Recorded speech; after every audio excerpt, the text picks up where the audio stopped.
Divine Krishna Arvind Bhaktivedanta Swami Prabhupada ki Jai. ISKCON Deputy Founder Acharya Jagadguru Srila Prabhupada ki Jai. Jai Om Shripada Paramahamsa Parivrajaka Stotkar Shatra Shishimad His Divine Krishna Bhakti Siddhanta Saraswati Thakur Maharaj Srila Prabhupada ki Jai. Anant Koti Vaishnava Vrinda ki Jai. Namacharya Srila Haridas Thakur ki Jai. प्रेम से कहो श्री कृष्ण चैतन्य प्रभु नित्यानंद श्री अद्वैत गदाधर शिवासादि गौर भक्त वृंद की जय। श्री राधा कृष्ण गोपीनाथ श्याम कुंड राधा कुंड गिरि गोवर्धन की ब्रज वृंदावन धाम की जय। धाम की जय। जगन्नाथपुरी धाम की जय। गंगा माई की जय। जमुना माई की जय। भक्ति देवी की जय। तुलसी महारानी की जय। समावेत भक्त वृंद की जय। Gauर Premanande, all glories to Assembled Devotees, all glories to Assembled Devotees, all glories to Assembled Devotees, glories to Shri Shri Guru and Shri Gauranga. Om Namo Bhagavate Vasudevaya. Om Namo Bhagavate Vasudevaya.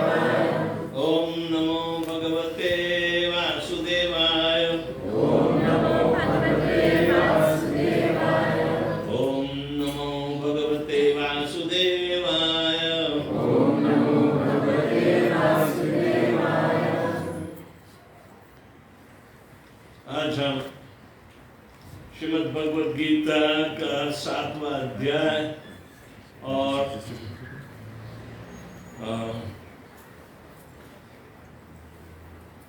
जो ज्ञान विज्ञान योग के नाम से जाना जाता है, भगवान को किस तरह हम समग्र रूप से जान सकते हैं, तो वो ज्ञान यानी कि अनुभव सहित विज्ञान कहलाता है। दोनों चीजों द्वारा हम भगवान को जान सकते हैं। तो ये विज्ञान है यानी कि प्रायोगिक ज्ञान, हमें प्रयोग करना होता है।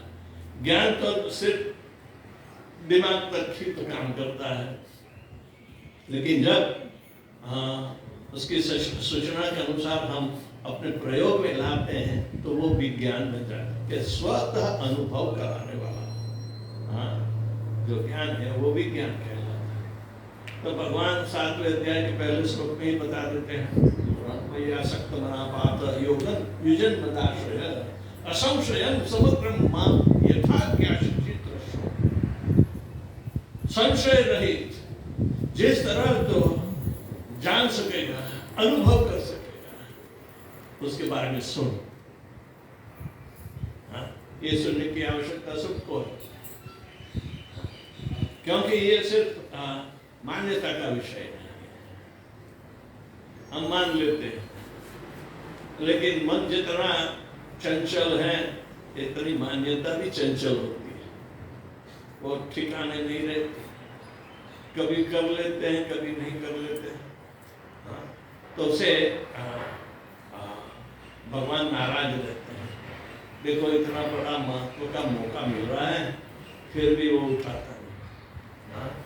तो भगवान की नाराजगी सहन नहीं कर पानी चाहिए। भगवान को हमेशा खुश रखने का ही तो प्रयत्न करना चाहिए, ये भक्ति का विषय है। तो यथा ज्ञास्यसि तृक्षो, जिस तरह तो जान सकेगा वो तरह मेरे बारे में सुन, मैं कहता हूं भगवान के। तो और दूसरी बात है कि ये अधूरा ज्ञान नहीं, ये भगवान जो बताते हैं वो ज्ञान अधूरा नहीं है, पूर्णतः परिचय करवाएगा। इसीलिए दूसरे अध्याय में दूसरे श्लोक में कहते हैं कि ज्ञानम ते अहम सविज्ञानम इदम वक्ष्याम अशेषतः यज्ञात्मानेह भूयो अन्यत् ज्ञातम अविशेषते। कि अब मैं तेरे लिए विज्ञान सहित इस ज्ञान को संपूर्णता से कहूंगा। जिसको जान संसार में फिर कुछ भी जानने का योग्य नहीं रहेगा। सारी जानकारी भगवान प्राप्त करा देते हैं। तो ये सारे भगवान के वचन खोखले हैं क्या? हमें कम से कम अनुभव तो करना चाहिए। बिना अनुभव हम स्वीकारते नहीं। लेकिन जैसी हमारी श्रद्धा है वैसा भी तो हमारा अनुभव रहेगा। तो हम यदि सात्विक भाव से जो सुख देने वाला है, आत्मा की व्यवस्था को बनाए रखने वाला है, तो वो सात्विक भाव से सत्व गुण का व्यवहार हमें करना होता है। सिर्फ प्रसाद का ही सेवन करो, बिना पकाए हुए कोई चीज और भगवान को जो अर्पित नहीं है उसका सेवन मत करो। हाँ, तो जैसे खाते हैं वैसे ही तो उसके क्या बोलते हैं, ओंकार आते हैं, बेलची होती है। तो भगवान कहते हैं कि यथा ज्ञास्यसि तच्छृणु, तो जिस ढंग से मुझे जान सकेगा वो ढंग में। कई बार ऐसा होता है कि भगवान जो बोलते हैं तो हमारे कानों में जाता ही नहीं। सोचते हैं कि ये कौन सी लैंग्वेज है, कौन सी भाषा बोलते हैं, और क्या कहना चाहता है। और तो सब फड़ाक फड़ाक बोल देते हैं, सर्वधर्मान परित्यज्य मामेकं शरणं। मैं कैसे छोड़, मैं तो धर्म भी जानता नहीं, तो छोड़ने की बात होती ही नहीं। भगवान आप फालतू मत बोलो। अरे फालतू कोई बोलता नहीं। भगवान के वचन फालतू नहीं होते, तो सिद्ध करते हैं। झूठे नहीं होते, सिद्ध होता ही। तो हमें क्या करना है, जरा यथा ज्ञास्यसि तच्छृणु, तो जिस तरह जान सकेगा वो तरह से सुनो। जो सुनने वाले हैं लेकिन जो जानने की इच्छा ही नहीं करते हैं, तो सुना न सुना एक कान से निकल के दूसरे कान पर चला जाता है, बात निकल गया। दूसरे सोचते कि हम बुद्धिमान हैं, पढ़े लिखे हैं, संस्कृत हमने आती है, देखो ये क्या बोलता है। तो भगवान के वचन को भी सामान्य आदमी के वचन मान लेता है, तो उसका भी कोई सुनने का तरीका अच्छा नहीं कहलाता।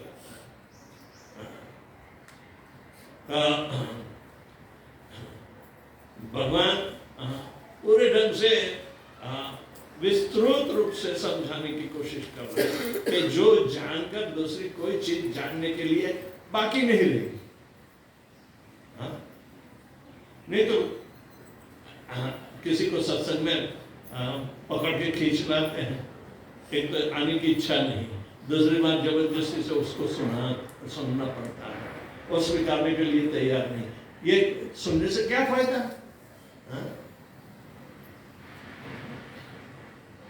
सुनने के पीछे क्या भावना है वो भागवत में बता। श्रोतव्यादिनी राजेंद्र नृणाम संतरी सहस्त्र। सुनने के विषय तो हजारों हैं, भौतिक विषय भी है, थोड़ा आध्यात्मिक भी है, भक्ति के बारे में भी सुनने को मिलता है, लेकिन सुनने के विषय हजार है। श्रोतव्यादिनी राजेंद्र है परीक्षित महाराज, सुनने के विषय हजार है। नृणाम संति सहस्त्रशु, मनुष्य वर्ग में हजारों विषय सुनने के लिए कान पर हम ड्रम की तरफ बजते रहते हैं। अपश्यताम आत्मतत्वम, जिसमें आत्मतत्व नहीं है, ऐसी चीज सुनने के लिए लायक भी नहीं। और गृहस्थ को कहा है कि गृहेषु, आप घर में रहते भी गृह में दीना, घर में रहते स्थिर होकर भी आप जो सुनने की भावना होनी चाहिए यदि नहीं आती है तो गृह में भी बन जाओगे, गृहस्थ नहीं रहोगे, स्थिरता घर में आएगी ही नहीं। हर एक के घर में झगड़े होते हैं, स्थिरता नहीं। इसका कारण क्या है? हम हजारों विषय के पीछे सुनने के लिए लायल होते हैं, एक दूसरे के आर्ग्यूमेंट समझने की कोशिश करते हैं, मीडिएशन करते हैं, ये करो वो करो, लेकिन झगड़ा ही रहेगा, उसका कोई निराकरण नहीं आता। क्योंकि अपश्यताम आत्मतत्वम, उसमें आत्मा की भलाई कहाँ है उसके बारे में सुनने को मिलता ही नहीं, तो ऐसे बकवास करने की आवश्यकता क्या है? बकवास किसको कहते हैं? बगुले होते हैं ना, तो मछली के लिए ही पक पक पक पक करा करते हैं, तो उनका बोला हुआ बकवास कहलाता है। तो गृहेषु गृह में, घर में गृहस्थ जीवन पालने के लिए घर बसाया है, फिर भी गृह में ही बन जाते हैं। गृह में भी यानी कि जिसकी बुद्धि चार दीवार के मर्यादा में बंदी पड़ी है, इंद्रिय तृप्ति के लिए ही बंदी पड़ी है, तो वो गृह में ही कहलाता है, गृहस्थ नहीं कहलाता। तो सुनने के विषय में यहाँ भगवान कहते हैं कि यथागाशि तच्छृणु, तो जिस ढंग से तू जान सकेगा वो ढंग से सुन। सुनने की भावना जब होती है तो जैसे गुण द्वारा हम सुनते हैं वैसे ही समझ में आएगा। गुणों से रंजित शब्द इत्यादि मुंह से निकलते। जब प्रभुपाद जी बोलते थे तो प्रभुपाद जी सीधी सादी भाषा बोलते थे, लेकिन भगवान की अनुभव की भाषा बोलते थे। इसलिए सब भक्तों के लिए हितकारी वचन कहलाते हैं।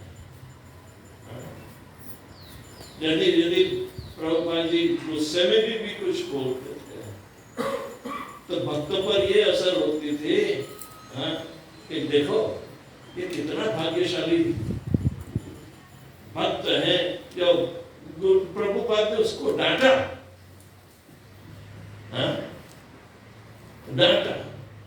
तो जैसे सॉस यानी चटनी किसी भी चीज पर लगा के खाते तो अच्छा स्वाद आता है बिना से। तो जब जिसके जीवन में सॉस नहीं पड़ा है यानी कि प्रभुपाद की डांट नहीं, तो वो बेचारा कहलाता है। जिस पर डांट पड़ी है वो बहुत बड़ा भाग्यशाली कहलाता है। क्योंकि जब डांट से समझाता है कोई व्यक्ति अनुभव सहित, तो उसके जरा चौंका देने वाला होता है, तो अलर्ट होता है, यानी कि सुनने के लिए तैयारी होती। तो दोबारा ऐसे डांट नहीं खाएगा, लेकिन जिसने डांट खाई है ना, तो भक्त लोग उसका बहुत बड़ा त्योहार मनाते हैं। वाह कितना भाग्यशाली, देखो गुरु की डांट पड़ी है।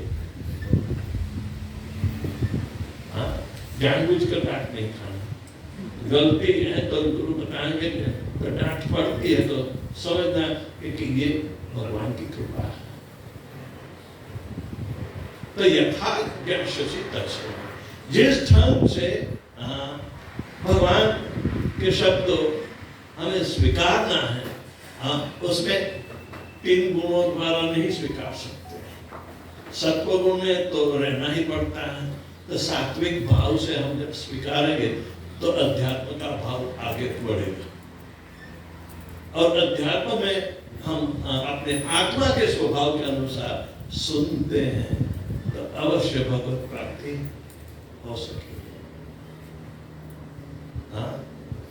कभी कभी हम मन को भी आत्मा मान देते हैं, मन को भी आत्मा मान देते हैं।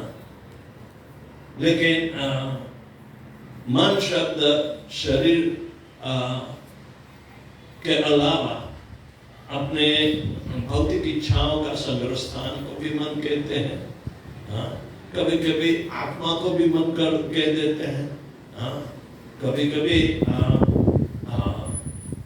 वो मन में परमात्मा समाया होता तो हम भी परमात्मा के लिए भी यही शब्द का उपयोग करने लगते हैं। तो अलग अलग अर्थ में यदि होते तो हमें परेशानी नहीं होनी चाहिए। कौन बोलता है भगवान अपने मन की बात कहेंगे तो क्या वो भौतिक बातें होती? भगवान अपने मन खोल के, अपने हृदय खोल कर जब बातें करते हैं अर्जुन के साथ, तो वो क्या सामान्य वार्तालाप है? नहीं। तो कहने का मतलब है कि किस ढंग से हम सुनते हैं। सुनने के विषय तो हजारों हैं, लेकिन जिस विषय में हमें आत्म तत्व यानी कि अपनी सच्चाई का पर्चा प्राप्त नहीं होता है तो सब बकवास कहलाता है। तो भगवान बकवास नहीं करते। इसलिए इस अध्याय में कहा है ज्ञानम ते अहम सविज्ञानम इदं वक्ष्याम अशेषतः यद् ज्ञात्वा नेहं भूयो अन्यत् ज्ञातम् अविशेषते। अब मैं तेरे लिए विज्ञान सहित उस ज्ञान को संपूर्णता से कहूंगा जिसको जानकर संसार में फिर कुछ भी जानने के योग्य शेष नहीं रहेगा। तो यहाँ प्रभुपाद जी एक वेदवाणी तस्मिन् भगवो यस्मिन् विज्ञातम सर्वमेवं विज्ञातम भवन्ति। एक ही व्यक्तित्व का पूरी जानकारी आप प्राप्त कर लो तो सारे जगत की आपको जानकारी प्राप्त हो जाएगी। एक को जानो और भगवान को जानो। जिसने पैदा किया है तो पैदाइश करने वाले को तो जानो। जानो मानो नहीं, जानो का हम मान लेते हैं लेकिन जानने का प्रयत्न नहीं करते तो बेवकूफ ही रहेंगे। कोई भी पूछेगा तो भगवान के बारे में क्या जानता है? वो हमने पढ़ा है भगवत गीता खोलो, हमने पढ़ा है लेकिन जाना नहीं। मौका तो सब कुछ सबको मिलता है। तो यहाँ तात्पर्य में श्रील प्रभुपाद कहते हैं कि पूर्ण ज्ञान में इंद्रिय गोचर जगत तथा उसमें शक्ति का संचार करने वाले आत्म तत्व के ज्ञान का समावेश रहता है। इन दोनों का मूल दिव्य ज्ञान है। भगवान श्री कृष्ण इस ज्ञान का वर्णन करना चाहते हैं क्योंकि अर्जुन उसका अंतरंग भक्त एवं सखा है। चौथे अध्याय के आदि में श्री कृष्ण ने यह भाव अभिव्यक्त किया था कि शिष्य परंपरा ये भगवत भक्त को ही साक्षात भगवान से पूर्ण ज्ञान की प्राप्ति हो सकती है। वह यहां भी कहते हैं कि अतः बुद्धिमान मनुष्य वही है जो समग्र ज्ञान के उद्गम सब कारणों के कारण और संपूर्ण योग मार्गों का एकमात्र ध्येय तत्व के ज्ञान तत्व को जान ले। सब कारणों के परम कारण भगवान का तत्व ज्ञान हो जाने पर सब कुछ ज्ञात हो सकता है। कुछ भी जानने के लिए शेष नहीं रहता है। वेद की वाणी है यस्मिन् विज्ञाते सर्वमेवं विज्ञातम भवन्ति। तो जिस एक व्यक्ति को जानकर पूर्ण जानकारी प्राप्ति होती है तो वो भगवत यानी कि ऐसा चरित्र जो महामूल्य चरित्र कहलाता है। एक को जानकर सबकी जानकारी प्राप्त होती है, वो भगवान को जानो और भगवान स्वमुख से अपने आप को प्रकट करेंगे। जो भगवान नहीं है तो भगवत तत्व को जानना होना चाहिए। वो गुरु होता है तो उसके पास जाकर तद्विद्धि परिपातेन परिप्रश्नेन सेवया उपदेक्षन्ति तम ज्ञानम ज्ञानिनः तत्वदर्शिनः। तत्वदर्शी। तत्व यानी परम सत्य। भगवान परम सत्य है, उसका परम सत्य के बारे में पूर्णतया जानकारी प्राप्त करना कृष्ण भावना कहलाती है। भगवान की भावना क्या है, भगवान क्या सोचते हैं, भगवान क्या खाते हैं, भगवान क्या मांगते हैं, भगवान अपने प्रिय भक्त के पास क्या अपेक्षा रखते हैं, ये सब कृष्ण भावना का विषय है। भगवान की भावना के अनुसार होना चाहिए, हमारी भावना के अनुसार नहीं होना चाहिए। प्रभुपाद जी कहते हैं कि हम भगवान की जो चेतना है, वो चेतना द्वारा वो अपनी इच्छाएं प्रकट करते हैं, तो वो चेतना हमें भी थोड़ी दी है, तो कम से कम भगवान की जानकारी के लिए तो रिजर्व रहनी चाहिए। ये अपनी इंद्रिय तृप्ति के लिए चेतना का दुरुपयोग करना भगवान के विरुद्ध काम करना कहलाता है। तो भक्ति का विषय जब हम सोचते हैं तो वो चेतना का विषय है। भक्ति करते कोई अंधा विश्वास करके भक्ति नहीं कर सकता। जब तक वो जागृत नहीं है, वो सेवा के लिए लायक भी नहीं। हाँ? जो जागृत नहीं है, वो सेवा के लिए लायक भी नहीं। जागृत कौन है? हाँ? जगा हुआ किसको कहते हैं?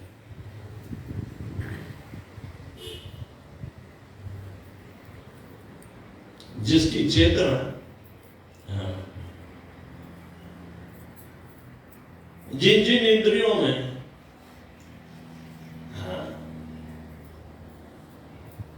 उसने भोग किया है चेतना का, उसे खुद आत्मा का व्यवसाय की बुद्धि प्राप्त होती ही नहीं। तो खुद की जानकारी बहुत आवश्यक है। खुद भगवान का अंश है।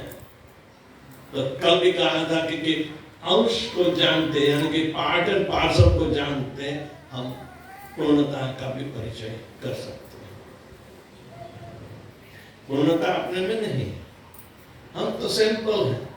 तो सैंपल की जानकारी से पूर्णता की क्या अवस्था हो सकती है, कैसे वो पूर्णता पूर्ण ही रहता है, वो सब जानकारी सैंपल से ही हमें मिल सकती है। कहा कि चावल की बोरी में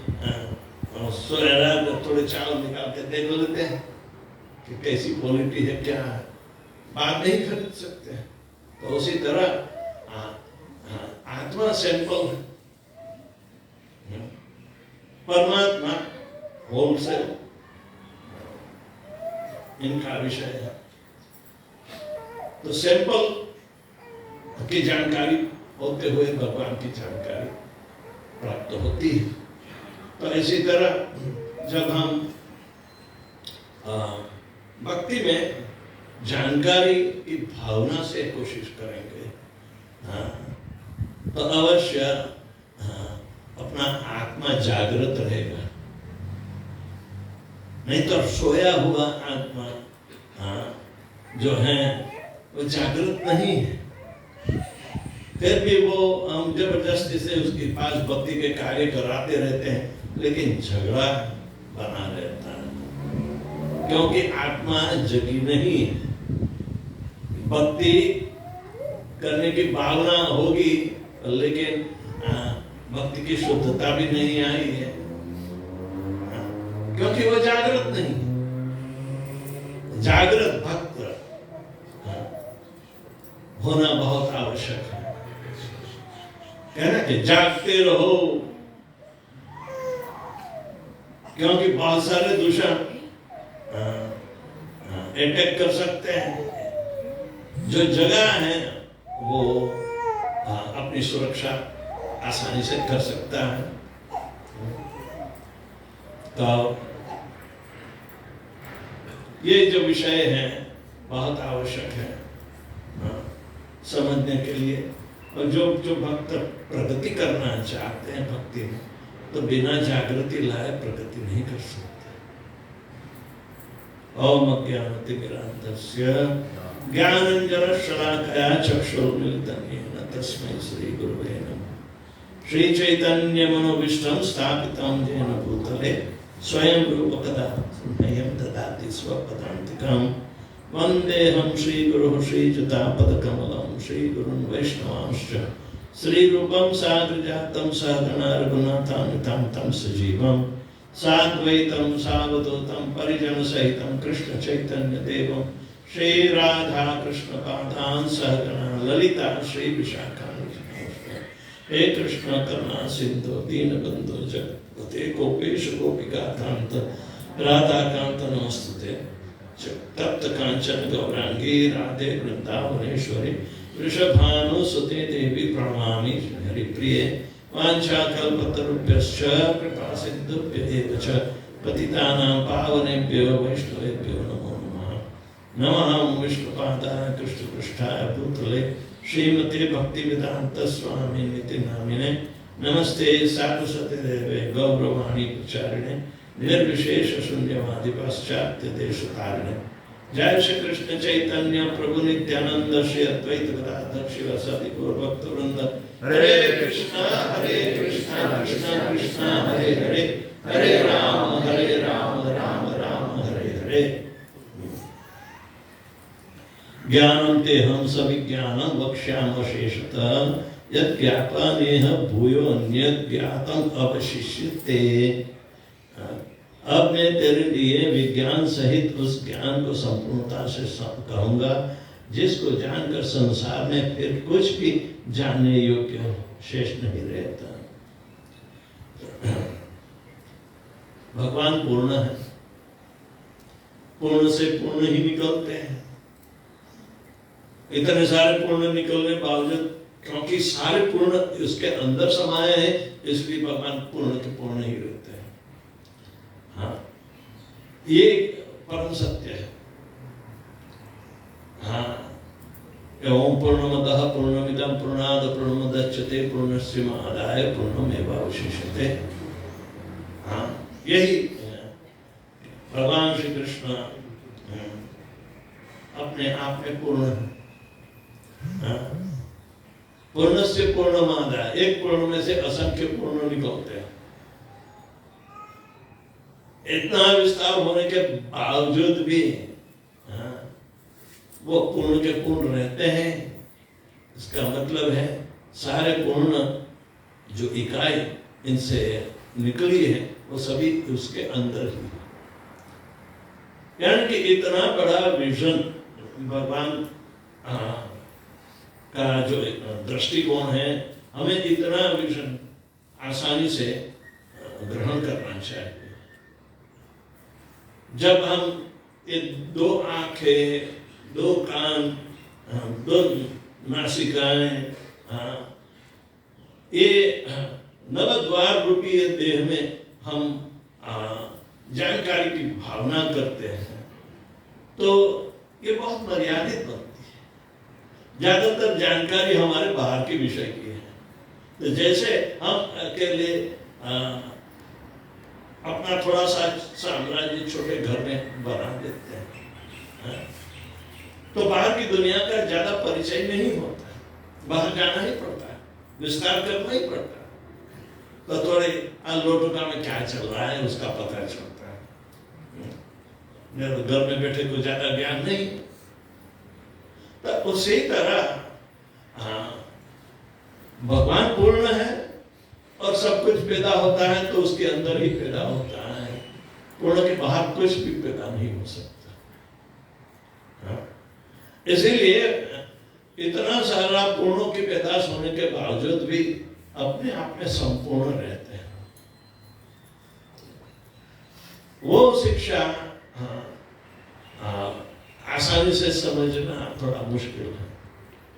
इसीलिए जिसने पूर्णता का परिचय किया है, ऐसे सद्गुरु के पास तद्विद्धि प्रणिपातेन परिप्रश्नेन सेवया उपदेक्षितम ज्ञानम ज्ञानिनः तत्वदर्शी।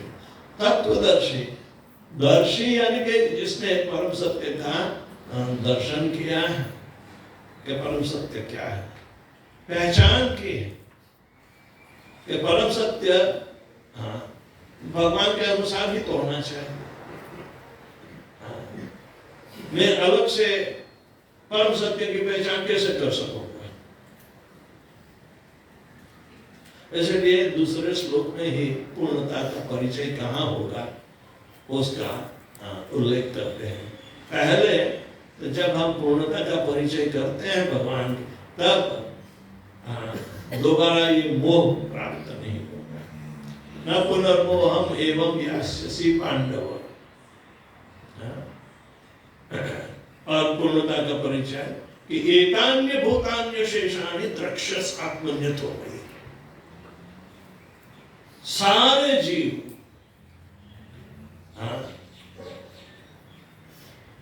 अशेषाणी, अपवाद बिना, वो मेरे हैं, मेरे अंदर है, मेरे पार कोई नहीं होता, मेरे अंदर है, मेरे। तो ये तीन दावा करते हैं। तो हमें सबको बाहर की दृष्टि से देखने की क्या आवश्यकता है? हमें भी अंतर्मुखी बनना पड़ेगा। भगवान का जो भक्त होता है, जो आगे बढ़ोतरी कर रहा है, तो वो अंतर्मुखी भक्त होना चाहिए। अंतर्मुखी भक्त कौन होता है? जो अपने गुरु को छुपाता है, अपने इष्ट देव को छुपाता है, जो अपनी माला को छुपाता है और अपने मंत्र को छुपाता है। ये चार चीज छुपाने को कहा। यानी कि छुपाने का मतलब क्या है? ये चीप नहीं है, ये सस्ता नहीं है। जब ऐसे विशुद्ध गुरु शिष्य परंपरा में भक्त लोग आते हैं तो कोई समझता है मेरी तो दीक्षा हो गई, बेड़ा बेड़ा पार, मुझे कुछ नहीं करना है। मैंने सारा बोझा गुरु के पत्थर पर रख दिया। तो हेल्प विद द गुरु। ऐसी भावना से उसका क्या होगा? कई भक्त होते हैं ऐसे जो बहिर्मुखी, अंतर्मुखी नहीं। बहिर्मुखी अपनी कमजोरी को छुपाने के लिए गुरु महाराज की जय, गुरु पर बोझा डाल देते हैं बहिर्मुखी। धर्म ध्वजी बन गए, हम आगे हैं, आप आओ गुरु महाराज। और जब मुश्किलें आती हैं तो गुरु को धक्का मारते हैं, जाओ आप आगे, हमारा बचाव करो। सही? वो ठीक ना? अंतर्मुखी भक्त अपने मंत्र को छुपाता है। छुपाना यानी सुरक्षित माला का जप करता है, फिर दूसरे को पता भी नहीं चले। अपनी माला को छुपाता है, दूसरों के हाथ में जाए ना। अपने गुरु को छुपाता है, गुरु के बारे में उसको जो अनुभूति होती है वो मामूली नहीं।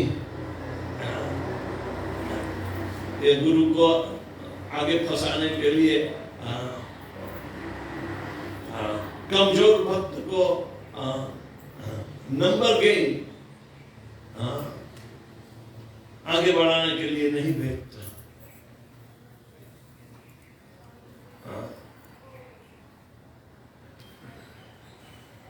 और चौथा है इष्ट देव। इष्ट देव परमात्मा का स्थान लेते हैं। हमारे सेव्य भगवान जो होते हैं हमारी सेवा स्वीकारने में, घर में भी सेवा होती है, मंदिर में भी सेवा होती है, लेकिन इष्ट देव तो होना आवश्यक होता है। हमारा कल्याण करे, जिस पर इनकी इच्छाएं के साथ हम आपले कर सके, तो वो इष्ट कहलाता है। कल्याणकारी है। क्यों भगवान मांगते हैं हमें देना है। भगवान की स्थापना घर में होनी चाहिए, क्योंकि हम भोग लगाएंगे तभी तो खा पाएंगे। तो ये इष्ट देव की जाहिरात बहुत नहीं करता, अपनी भक्ति की जाहिरात नहीं करता। जबकि जो धर्म ध्वजी हैं, धर्म की ध्वजा फरकाने वाला, वो अपनी कमजोरी छुपाता है, अपनी कमजोरी छुपाता है। वो आगे नहीं बढ़ता है, क्योंकि बढ़ना नहीं चाहता है।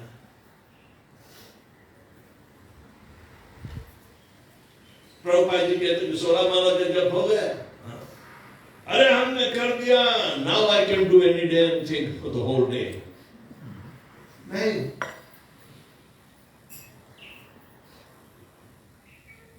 तो अंतर्मुखी भक्त इसकी कीमत होती है, वो गंभीर होता है, अपनी जाहिरात बड़ेपन से नहीं करता, वो सहनशील है, होना ही चाहिए।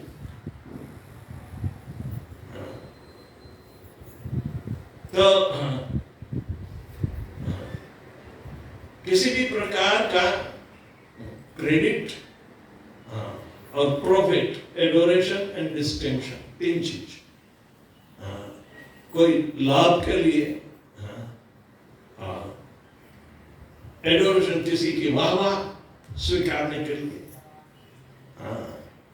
और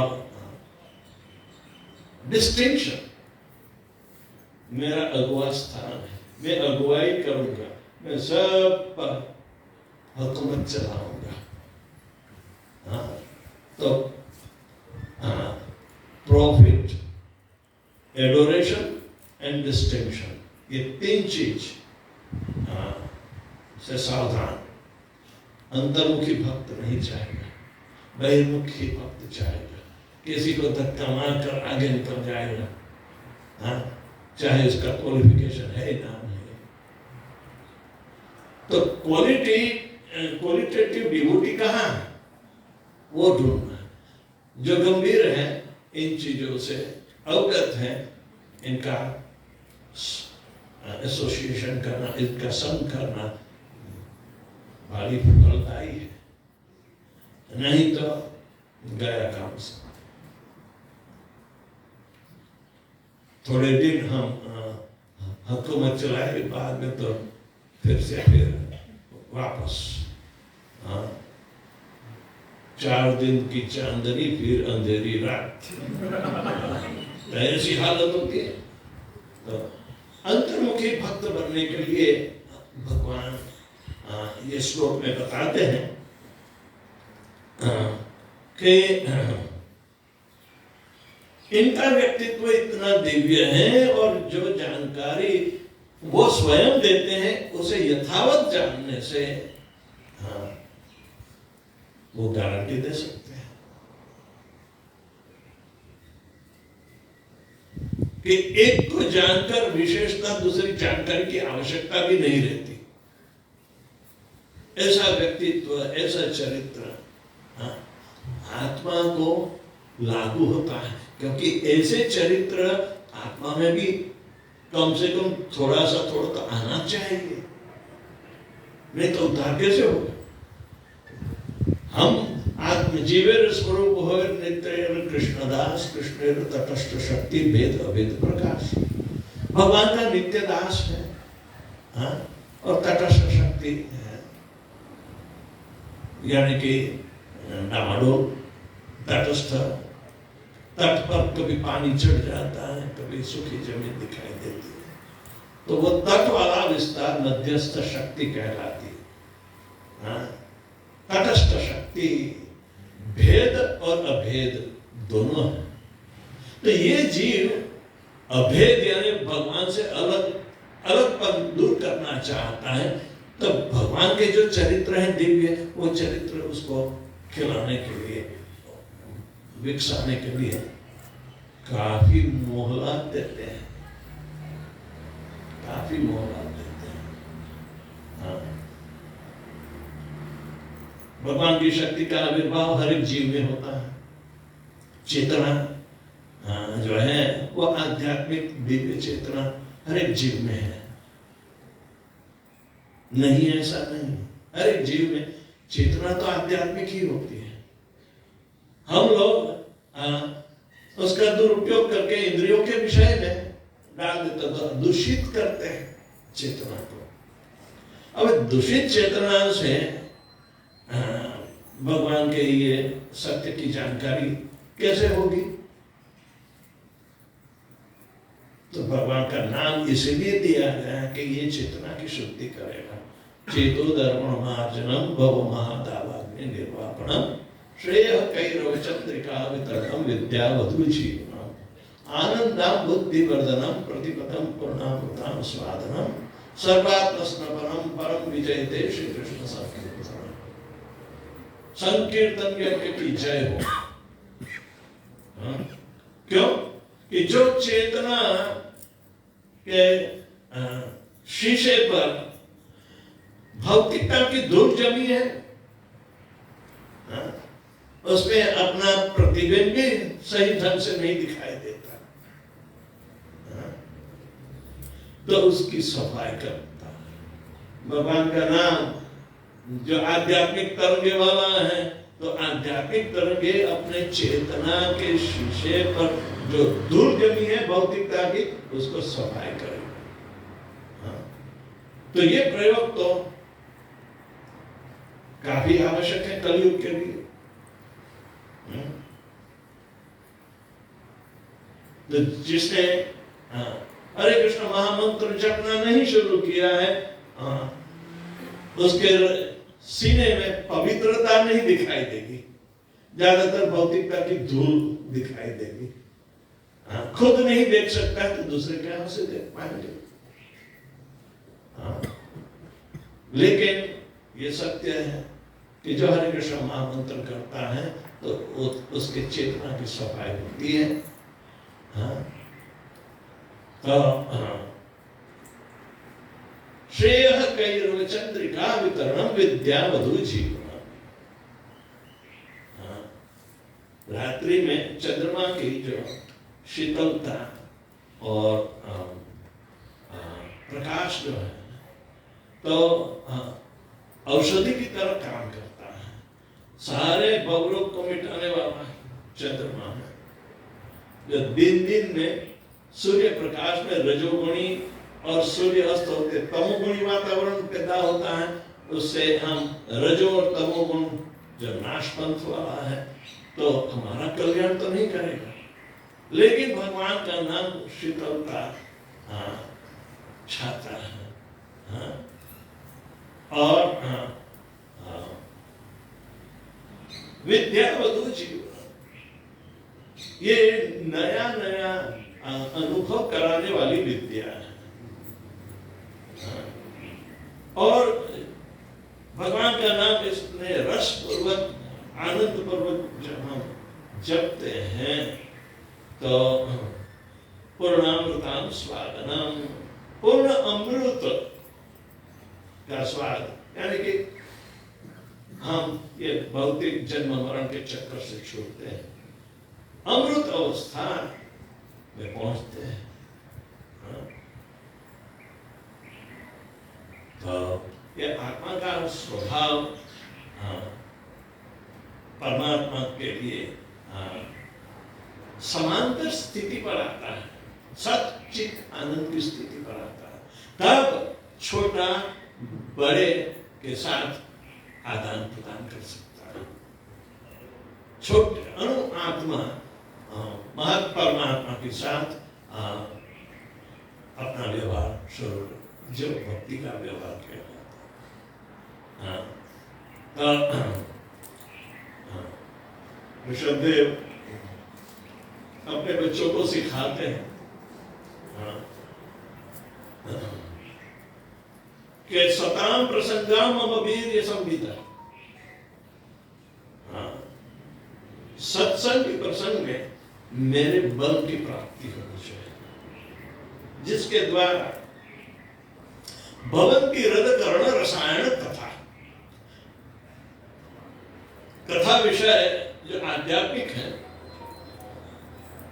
वो जब कान और हृदय में संचार करते हैं, कानों में नहीं, कान और खोपड़ी में भी संचार नहीं, कान और हृदय में अंतरंग जब उतरते हैं, तज्जोषणावो अपवर्ग वर्तमनि, उसकी मुक्ति का मार्ग खुला हो जाता है।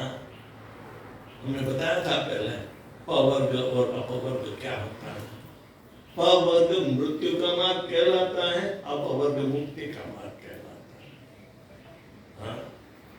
ना समझ होकर हम मृत्यु के मार्ग पर जाते हैं। प यानी परिश्रम, फ यानी फल, फल जैसे प्राप्त होता है, तब ब यानी बंधन, जो बंधन में है वो भयभीत है, तब ब भी आता है, और जो भयभीत है वो मृत्यु की शरण में जाता है। तो पवर्ग मृत्यु का मार्ग बताते हैं, अपवर्ग उसे मुक्ति का मार्ग बताते हैं। तज्जोषणाम अपवर्ग वर्तमनि श्रद्धा रति भक्ति अनुक्रम शक्ति। मुक्ति का मार्ग खुला होते, जो आवश्यक श्रद्धा भगवान को प्रेम प्राप्त करने की है वो सत्संग में खुलती है, माला करने के लिए तैयार हो जाते हैं, क्योंकि भगवान के बल का परिचय भगवान की कथाओं में है। इसलिए तो ये सारी समझौते भगवद गीता और श्रीमद् भागवत दोनों में एक सरीखे मिलती है। तो प्रमाण से हमें बात करनी चाहिए, अनुभव से बात करनी चाहिए, और दूसरों को उत्तेजन देने के लिए अपने शिष्यों को या जो श्रद्धालु है इनमें आगे बढ़ोतरी करने के लिए उत्तेजन देने के लिए कर, वही तो इस गुण का मूल धर्म। नियमित रूप से नित्यम भागवत सेवया, नित्य भगवान की सेवा भागवत सेवा कहलाती, श्रीमद् भागवत की सेवा भी भगवान भागवत सेवा कहलाती, और साधु पुरुष जो होते हैं उनकी सेवा भी भागवत सेवा कहलाती। नित्य भागवत सेवा, तीन प्रकार से भागवत सेवा करना। तो भगवती उत्तम श्लोके भक्ति भवती नैष्ठिकी। उत्तम श्लोक भगवान श्री कृष्ण को कहते हैं, उस पर नैष्ठिकी भक्ति प्राप्त होती है। ये इर्रिवोकेबल ट्रुथ कहलाता है, जो अफर होता है। ये सत्य का परिचय अफर है, वो कभी किसी को संशय में नहीं रखेगा, क्योंकि स्वानुभव करवाता है। तो भगवान ज्ञान और विज्ञान की बातें करते हैं। अर्जुन को कहना कि ये थियोरिटिकल विज्ञान नहीं, लेकिन विज्ञान प्रायोगिक ज्ञान भी है। तो भक्ति के पीछे थियोरी भी है और प्रैक्टिस भी है, विज्ञान। तो स्वानुभव कराने का ये जो भगवान यहाँ दावा करते हैं, और एक वही ऐसा व्यक्तित्व है जिसके चरित्र को यथावत जानकर सब कुछ जानकारी प्राप्त हो जाती है, सब कुछ। तो कस्मिन् भगवो, ऐसा एक चरित्र जिसको जानकर सारी जानकारी प्राप्त होती है। ये वेद का वाक्य है, और भगवान स्वयं यहाँ अपने औकात बताते हैं। अहम सर्वस्य प्रभवो मत्तः सर्वं प्रवर्तते इति मत्वा भजन्ते मां बुधा भाव समन्विता। बुद्धिशाली मनुष्य ये समझता है कि मेरे से सारा उद्भव हुआ है और मेरे से ही विस्तार हुआ है। इतना जानो, क्योंकि अब अभी हुआ है और विस्तार हो रहा है। हाँ, आप तो कहेंगे हमारे लोटोका में तो कोई विस्तार हुआ ही नहीं, थोड़ा हुआ होगा। अपनी भक्ति में तो हुआ कि नहीं, मंदिर में भी थोड़ा विस्तार हुआ कि नहीं? ठप है, देखो बहुत सारे लोग आते हैं, विस्तार है तभी तो आए हैं। तो कहने का मतलब है कि हाँ, ये हमेशा प्रगतिशील मूवमेंट है, सारे विश्वव्यापी मूवमेंट, भक्ति का प्रसार। मत्तः सर्वप्रद, वो तो भगवान की शक्ति का परिचय है। इति मत्वा, ये परिचय प्राप्त करके एक जानकारी प्राप्त कर, भजन्ते मां, मेरी भक्ति को बुधा भाव समन्विता, वो बुद्धिशाली और समन का स्वार्पण करेगा। ये समझदारी से होता है, ऐसे नहीं कि मान्यता से होता है। हाँ? बुद्धि से 10 बार चकासनी करनी पड़ती है कि अंधा विश्वास रखना नहीं। सही? तो इसी तरह हम जब समझने की कोशिश करते हैं, नहीं तो हमारी जिंदगी हार जाती है। यदि ये मौका नहीं लेते तो जिंदगी असफल रहती है। कैसे? पराभवस्य बोधजातो जावान्न जिज्ञासम आत्मतत्वं जावत् क्रिया तावत् मनोभिः कर्मात्मकम् एव शरीरं। नूनं कुरुते विकर्म। अलबत्त हम जो करना नहीं वो करते रहते हैं, उसको विकर्म कहते हैं। जो करने का है वो करते नहीं, न करने का करते हैं तो विकर्म कहलाता है। तो विकर्म से फल क्या मिलता है? और विकर्म किसके लिए करते हैं? अपनी जड़ इंद्रियों की पूर्ति के लिए है। तो ना साथ में वो ठीक नहीं, क्योंकि ये शरीर असत है, काम चलाव है, दुख देने वाला है, क्लेशद है, आसुदी है। तब हम इसी शरीर में फेल होते हैं। पराभवस्य बोधजातो, जब तक हमें आत्म तत्व के बारे में बोध नहीं मिलता, अपनी जानकारी, भगवान की जानकारी आत्म तत्व कहलाता है, उसके बारे में बोध नहीं मिलता, तो पराभव ही समझो, यानी कि फेलियर। जावत क्रिया तावत मनोभिः, जैसा हम करते हैं वैसा ही हमारा मन रहता है। और कर्मात्मकम् एव शरीर बंधनम्, अपने कर्म ही हमें बांधने वाले हैं, छोड़ाने वाले नहीं। इसलिए चैतन्य महाप्रभु हरे कृष्ण महामंत्र लेकर आए और ज्ञान और विज्ञान सहित अपने जीवन में पूर्णता से समझने का मौका मिले। इसी तरह गुरु शिष्य परंपरा में प्रभुपाद जी ने इसकी स्थापना की है। तो इसको एकमात्र ऐसी संस्था है जो विशुद्ध भक्ति का प्रचार कर रही है। तो अवश्य इसका फायदा उठाइए और अपना जीवन धन्य बनाओ। हरे कृष्ण। श्री प्रभुपाद की जय।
कृष्णपृष्ठाय भूतले श्रीमते भक्ति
जय ओम विश्वपाद Paramhans परिव्राजकाचार्य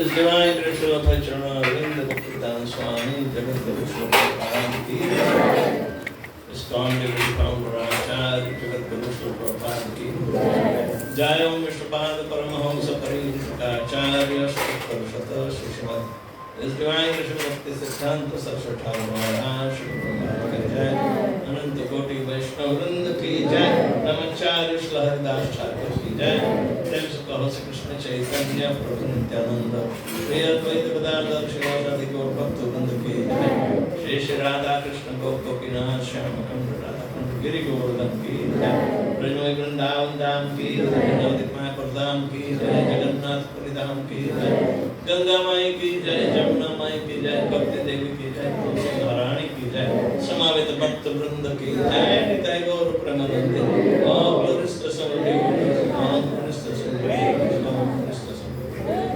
glories to Shri Shri Guru and Shri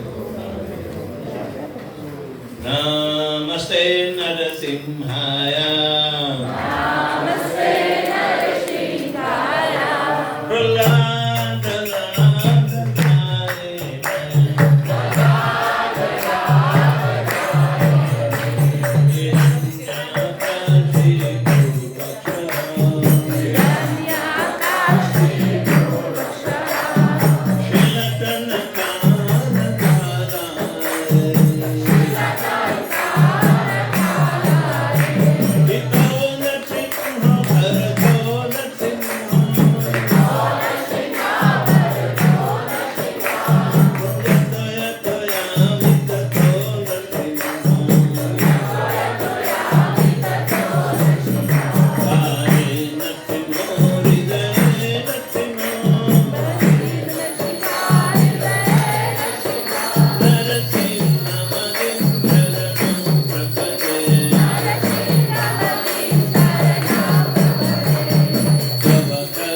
Jagat Guru Shri Prabhupada की जय।